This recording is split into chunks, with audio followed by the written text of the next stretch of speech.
Estos tornillos son pequeños como para caber en la palma de la mano. Pero solo uno de ellos puede soportar 18 toneladas de peso. Se utilizan para trabajos realmente grandes, como sostener las estructuras internas de puentes y edificios. Su rendimiento es muy importante, sobre todo si consideramos que están hechos con una sola pieza de cable.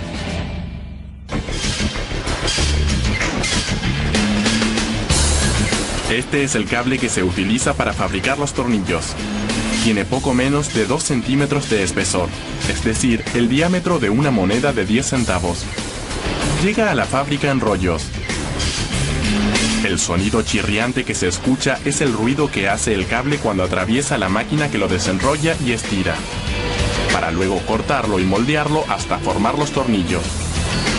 El cable se ve blanco porque está cubierto con un lubricante en polvo que evita la fricción mientras atraviesa las máquinas desplegadoras, pero en realidad está hecho de una mezcla o aleación de acero reforzado y carbono. Una vez transformado en tornillo, este tipo de aleación se puede tratar con calor para convertirla en un material ultra resistente. Por el momento aún es lo suficientemente blando como para transformarlo en un tornillo. Primero, el cable debe quedar perfectamente recto, porque hasta la más mínima ondulación en el acero podría generar debilidad en los tornillos. Para alisar las ondas, el cable atraviesa una serie de rodillos que eliminan las curvas y pliegues más grandes.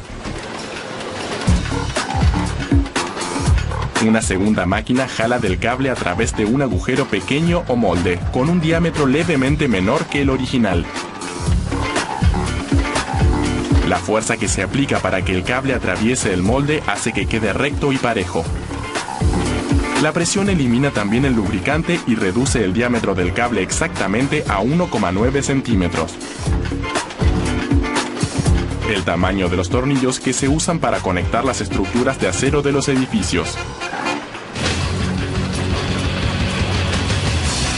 Cuando el cable está perfectamente plano, se traslada a una máquina forjadora en frío para cortarlo del largo adecuado y transformarlo en tornillos. Esta máquina se llama forjadora en frío porque no calienta el acero para ablandarlo antes de cortarlo. En este caso, el acero se forja en frío o a temperatura ambiente. Las 75 toneladas de fuerza necesarias para transformar el cable en tornillos comprimen las moléculas del acero y refuerzan el material. La máquina trabaja tan rápido que produce 20.000 tornillos por día. Pedimos que disminuyeran la velocidad de la máquina para que puedan ver cómo se forman los tornillos. El primer molde golpea los discos con 20 toneladas de fuerza y comprime el acero en una cubierta ligeramente más gruesa. El siguiente molde presiona el extremo con una fuerza de 75 toneladas para formar la cabeza. El último molde recorta los lados curvos de la cabeza en forma hexagonal. Sin estas caras planas, sería imposible sostener y ajustar los tornillos. Lo único que falta es la rosca o filete a lo largo del eje donde se colocan las tuercas que aseguran los tornillos. Para tallar las roscas, pasan de a uno por vez entre los discos acanalados de una máquina fileteadora. Estos discos trabajan como una especie de máquina para hacer pasta gigante. Gira y presiona con 50 toneladas de fuerza entre las ranuras de las placas para formar la rosca.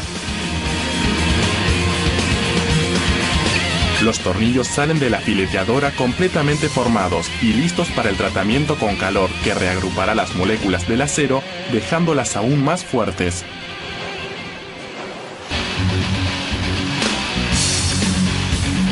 Se necesitan 2 hornos para tratar el acero. El primero alcanza la increíble temperatura de 900 grados Celsius, calor suficiente como para reagrupar las moléculas del acero sin derretir los tornillos. Un paso rápido por un segundo horno a 565 grados solidifica todavía más el acero. Una vez fríos, los tornillos se ponen a prueba. Deben ser capaces de soportar al menos 18 toneladas de peso antes de romperse. Este resistió 21 toneladas. Es lo que se dice un tornillo fuerte. Pueden ser pequeños, pero ellos sostienen algunos de los edificios más grandes del mundo.